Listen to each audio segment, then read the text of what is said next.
start here in Carson City. Mr. Chairman, Chris Daly, Nevada State Education Association, the voice of Nevada educators for over 100 years.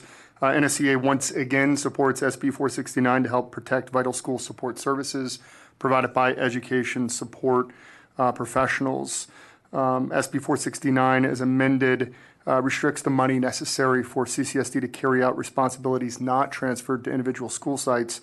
These services include transportation, food service, services to ensure equity and diversity, maintenance and repair of buildings, and custodial services. These important services are provided by education support professionals who are a critical component of the family of educators in our schools. Our students are complete human beings with a range of needs that must be met so learning can take place.